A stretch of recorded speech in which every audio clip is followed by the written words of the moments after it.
Donc, cette stratégie de plantage maximal de graines, elle est intéressante parce qu'elle se base sur la loi des nombres. Le problème, c'est qu'il y a un effet pervers qui annule complètement la force de cette stratégie-là. L'effet pervers, c'est que la plupart des projets que tu as dans ton stack de projets, qui sont donc dans ces multiples graines, deviennent des mauvaises herbes. Alors évidemment, tu vas avoir certaines graines qui vont prendre racine relativement rapidement et qui vont devenir des projets rentables.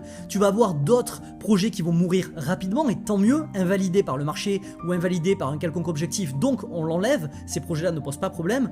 Ce qui pose réellement problème, c'est la plupart des autres projets qui restent là, qui restent dans un état d'entre-deux, où ces projets te consomment énormément de temps, de ressources, d'énergie, d'attention, etc., sans te livrer des retours qui sont intéressants.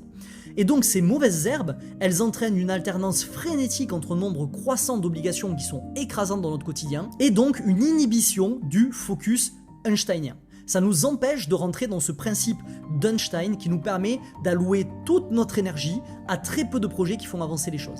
Imagine si à l'époque Einstein il devait maintenir un blog, il devait écrire un livre, il devait rejoindre quelques clubs à l'école polytechnique, apprendre l'aviron, tout en travaillant sur la théorie de la relativité générale. À ton avis, où est-ce qu'on en serait aujourd'hui? On en serait toujours à l'âge de Newton.